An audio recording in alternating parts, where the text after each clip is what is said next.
Assalamu alaikum. Welcome to Millennium TV Headline News. This is Isha Jahan with the top stories. Obama-EU magnifies British influence. Syrian crisis can only be resolved through negotiation, Obama. Protesters follow Dilma Rousseff to UN. Israeli soldier charged with manslaughter returns home for Passover. Prime Minister Hasina made member of UN panel on water.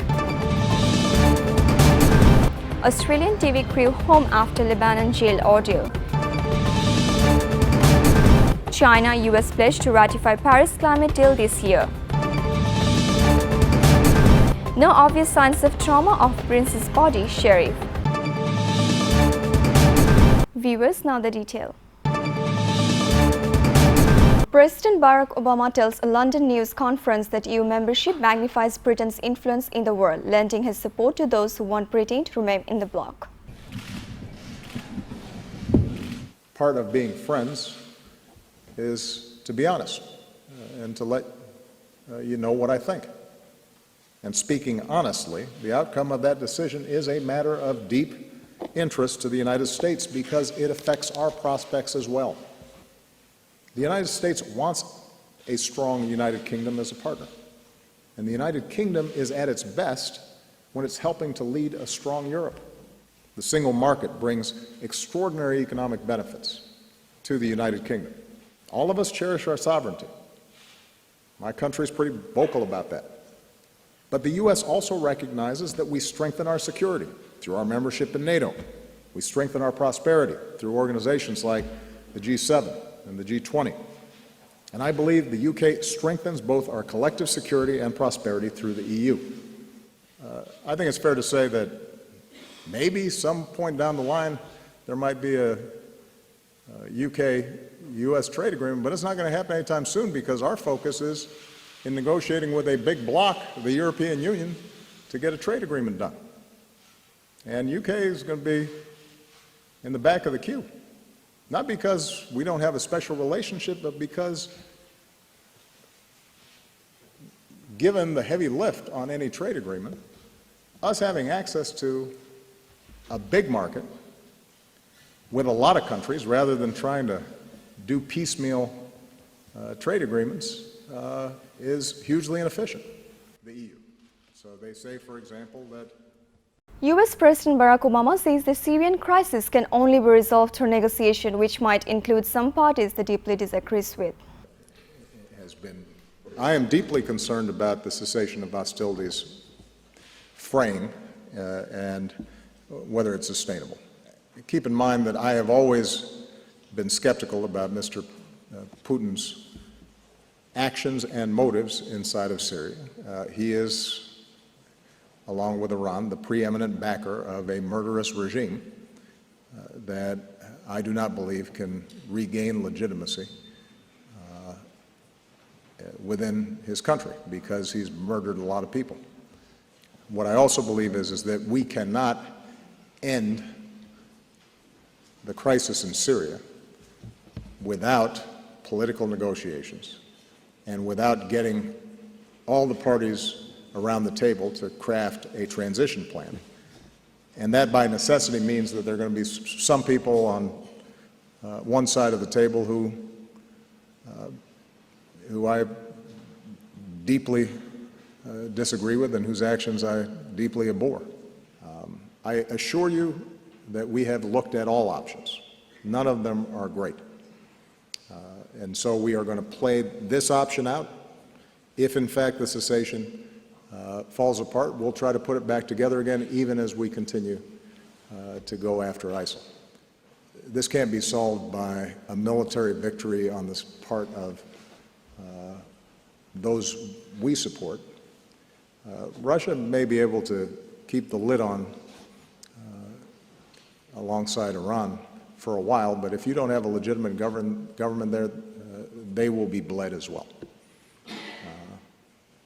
Video has emerged showing the Israeli soldier charged with manslaughter for shooting a Palestinian man returning home to celebrate Passover after being granted a 48-hour furlough. Israeli Sergeant Elor Azaria, hosted like a returning hero, welcomed home for Passover during a controversial 48-hour furlough. Azaria faces manslaughter charges for shooting a wounded Palestinian assailant as he lay on the ground. The man had been shot by the other soldiers while taking part in the stabbing attack on March 24th. Defense lawyers say Azaria took action because they fear the Palestinian had a hidden bomb.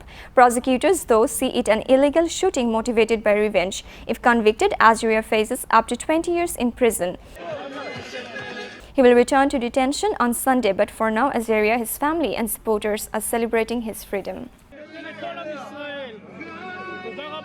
A Buddhist temple on the outskirts of Beijing has created a robot monk, opting to use technology rather than traditional methods to attract followers.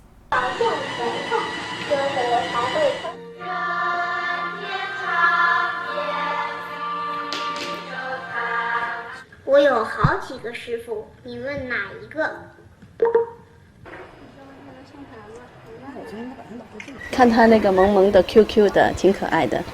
这样传播会让更多人的会觉得它有趣，然后又很想去，就是有了解佛教。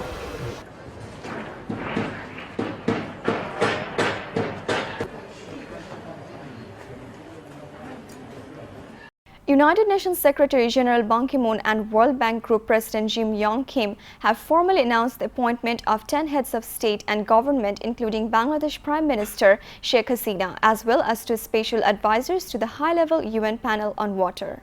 The formal announcement was made on Thursday in New York. The newly appointed other panel members are Amina Gurib, President of Mauritius, Enrique Pena Nieto, President of Mexico, Malcolm Turnbull, Prime Minister Australia, Janis Ardern, Minister of Hungary, Abdullah Ensar, Prime Minister of Jordan, Mark Rutte, Prime Minister of Netherlands, Jacob Zuma, President of South Africa, Macky Sall, President of Senegal, Emomali Rahman, President of Tajikistan, Hang Seng-soo, former Prime Minister of the Republic of Korea, and Manuel Polgar Vidal, Minister of State for the Environment of Peru.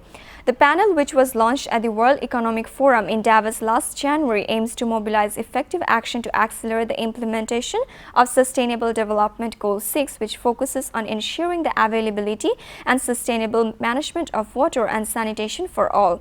At a time of unprecedented challenges, according to the UN News, ensuring water and sanitation for all is crucial for reducing poverty and achieving other sustainable development goals, said Ban Ki-moon in a statement issued by his spokesperson, through which he urged all partners to mobilize behind SDG 6 with political, financial and technological support.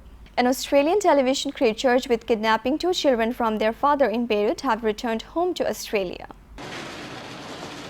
An Australian 60 Minutes television crew charged with kidnapping children from their father in Beirut returned to Sydney on Thursday after being released from a Lebanese jail. The 4-member crew, including journalist Tara Brown, were whisked away from the airport amid a large media scrum.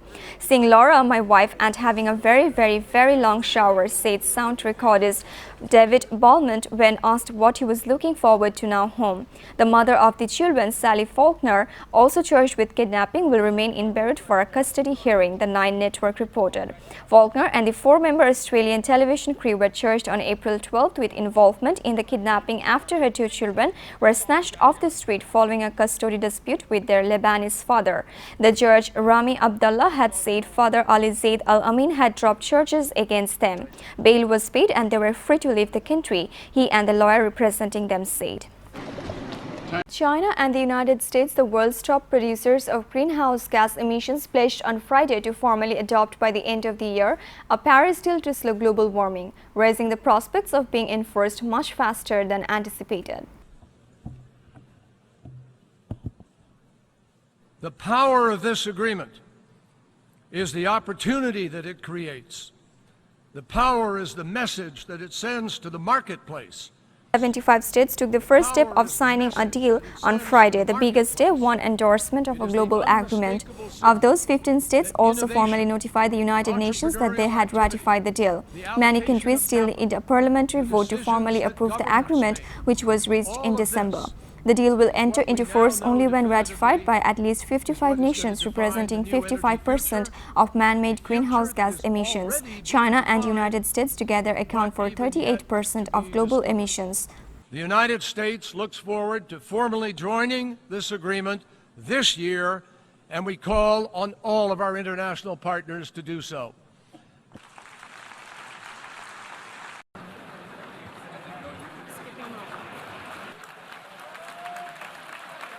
Sheriff Jim Olson of Carver County, Minnesota says there were no obvious signs of trauma on Princess today and there is no indication the superstar committed suicide.